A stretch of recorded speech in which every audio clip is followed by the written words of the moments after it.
Go guys, and we're just here at BYD. BYD by Money, the biggest BYD showroom in the Philippines. BYD, diba? BYD because they're doing a tour. Silang Wildasu Beach Bike. Gikan na northern tip of Luzon sa Ilocos, going to Mindanao. So nana sila sa Cebu, by the way. Ang BYD because pila ra naka-charge ko no. Kuan ba? Why charging nga ngana ba? Mo na ilang gida. Ay mo charge sila sa mga BYD kuan anak. BYD dealers, di ba? So they have 70 plus dealers already in the Philippines. Dayon mao na. Mo kuan ta. They're doing this love the Philippines or do electric no. Di ba mag-electric nga, which is so timely by the way. So we're riding an electric taxi as well, EV taxi, which is Green GSM, because BYD is also really promoting, electric, will go electric para dili kasan gasolina, especially now when the gasoline or the crude prices or even the fuel prices are increasing due to the war in Iran, or due to the effects of the the bombardment in Iran. Dayon ang Strait of Hormuz, the ships can pass, so maning na timely good kay na perfect yun na mga vehicles ang electric kani sa maning Green GSM o katotong giantuan lang na BYD. So is it time for it to go electric? Yeah, you have to seriously consider it. Moingon lang yun ko ninyo, because para ang mga sakyanan kalagi ang fuel prices could be volatile. So if you wanna save up, and then of course nag-improve na sa ng technology sa electric, which is make it more practical na.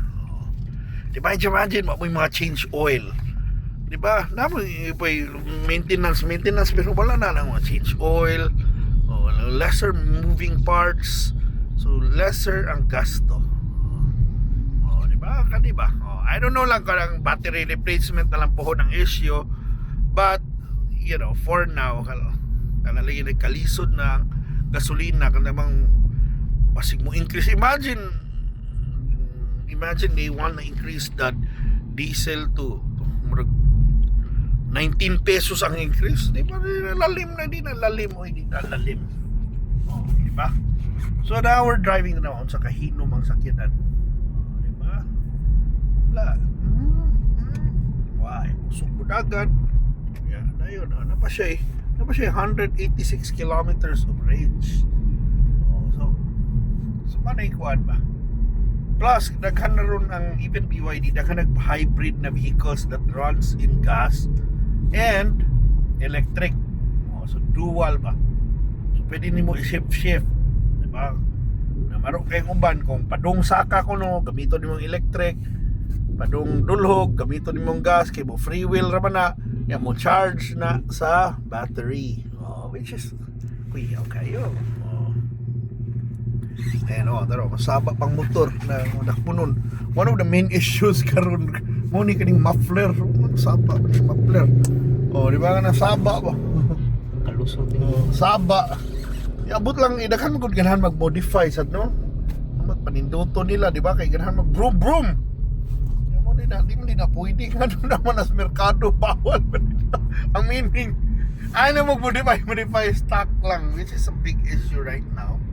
Kay ingana na lang, di ba? Ingana na yun gi-allow na sa unang mamaligyan mga modified marno. Yung karon dakpo naman nun, kaluoy ko na ito mga nag-ilis. Sama nila pagbalik sa stock, di naman nila mabalik sa stock kung ilan nag-iputo lang uban, di ba? Or mabalik sila katao doon sa Honda, sa Yamaha, no? Mahal na. So yun naman na stock. Kung ba nilang stock, di ba? Pamaligya mo na nila sa, di ba? Kung nailabi na nag-ilis. Oh well, mga mga issue karon sa mga sakyanan, pero malagi na bigger issue right now is kanang gasolina. Di ba? And then wa kita control ana. But we know na gasoline prices always go up and down, up and down, up and down. And wala. Wa man kuning na kaning totally safe sa ning mga BYD na ron or kaning electric kay usahay man gud maapektuhan gyapon mo taas gyapon kuryente. Oh. Ang bayad. So, lang na I think one of the best things, yes, we could shift most of our vehicles to electric, but also we have to remind everyone na electricity is not kaning power, kaning fuel is not unlimited ang supply. No matter what ba, dili unless tingay solar tingay, pero still ba nagini kuan ba limitation. We don't have only gas. We don't have only coal. Di ba? Kadang magtinabang nga itaas na kita, we have to conserve energy. Di ba? Kadang di mo kadang isa mga pagpang simple ng pagpang sa mga suga ba. Kung ano na basic na, but if pila ta ka million ka tao, di ba, households will save up kada di gyud mga kuan mogamit og kuryente. Let's say pagagabi turn off tatanan. Ay lang ni mga dan mag-turn off ha. Mag-turn off lang tayo. Di ta mag-turn off kung solar rin na totalan. Pero di ba kanang inyong bahay ba? Kung tayo mamatug lang tayo na ngit-ngit o dumahadlok sa lagi tayo na may uban. Kasi mga kawata na na yun. Pero as much as possible ba kung white tao di or ka na minimize na to ang gas. Di ta magamit ba? O kung mga tao tatingali kung doon ra lakpo na lang nato. Pero ba nagkuha nato ba na as much as possible we have to be reminded na hindi ta magkalas-kalas. Di ba, whether it's gas na electric ba na or one, even solar, it's not an excuse na magkalas-kalas ba. Di ba? Okay. Wala ina, ingana ka importante ang energy sa una. God, imagine ko na sa una during prehistory or even mga bisa kay mga 500 years ago, di ba, uli kuryente, pero was like kuryente, importante kito nilang kahayag taon. Karon nato take for granted na lang nato na normal na nato na siga ang suga. Pero sa una tayo, imagine na ko nagpuyo ka bisang nga dili mga 1800s lang. Nagpuyo ka sa kabukiran, wow, yung ngit-ngit na. Katuog sa iyo. O, di ba?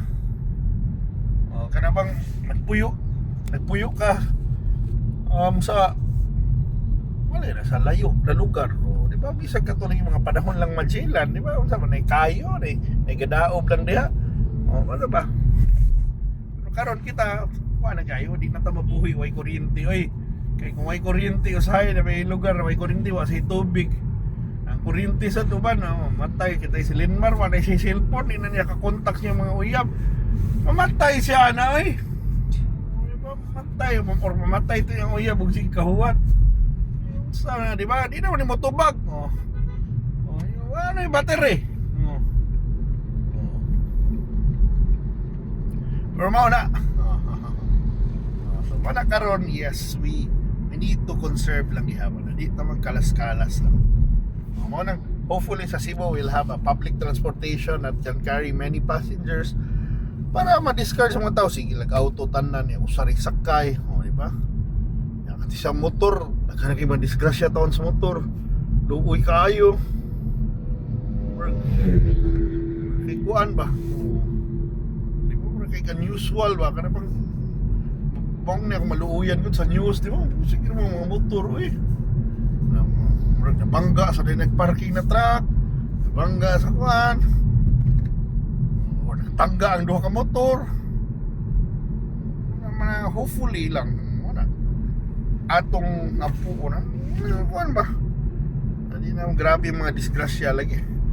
Pero wala mo, balik lang tas kuan BYD na ato sila yung mga maligi na sila yung mga drivers, mga 14 ka auto gikan sa Luzon sila dito sa Pagudpod. Ilan nang gituyok ang kuan Luzon, yan iabot na ron sila dire sa Cebu. Yawa no. Imagine ka na kanindot tanaw eh.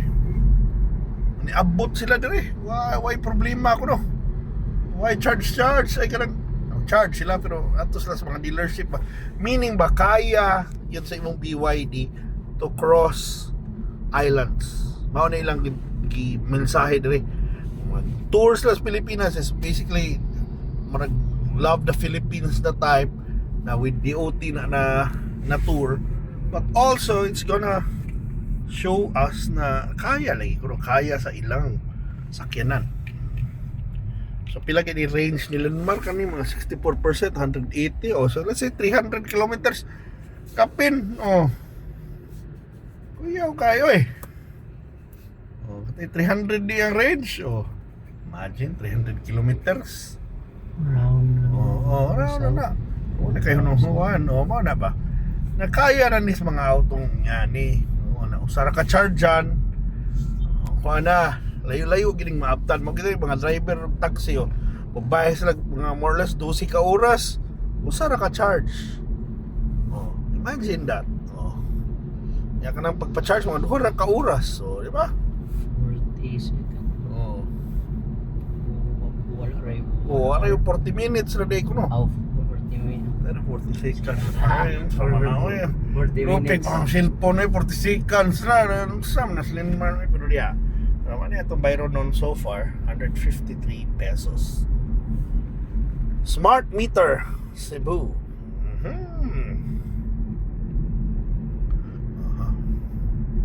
Pero we'll see. Lingaw ra ang itong sakyanan. Oh, and by the way, din to kong friend from BYD na kuyaw kayo na na taxi ko no na ni kuha o BYD mo kuha.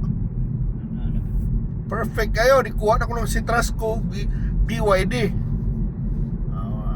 Pat lang, mao sa dang kuha ko. Nindot pa ng idea ana sa una babag pa sila sa GSM pero talagang makarealize na sila na kung mga sila BYD dapat na sila charging station yung silang kumpanya. It's investment. Dili na nga na kasimple. Ang ingno ni mga driver pagkita dito chargean ato dito New Star ato mall. Oh, di ba di man na di man na basta-basta kay negosyo ba di mo pang negosyo ba yan na. Oh, di ba? So kinahanglan mag-invest na sila og ingana, di ba? Kay kung mentog di sa asa na ninyo pa charge niya din ang driver na bahala lisod sad kay na bitaw na di nyo makontrol may nang naharas inyo ang charging ana. Kay ba mo basig na magpataka, maguba. Mao di ba yan, mahal ba yan ang kuana. Oh, mga sakyanan na. Well, anyway, nanata diri. So let me talk ask you about your thoughts about ang electric vehicles. Have you shifted? What's your experience? And manibisi ng mga tao diri kay dari water station diri sa SM to SM run by the way. And ilang premium na sa BYD. Oh, di ba? BYD sa raffle. So thank you so much for watching guys. Okay, hope mana. Give me your opinion about electric cars. The shift na ba mo? Or hear good and honest or even good and bad reviews. And let us know kanang mga things na what may kibaw, especially kung for non-owners na makasee me on sa among mga blind spots. Thank you so much for watching. Bye bye bye.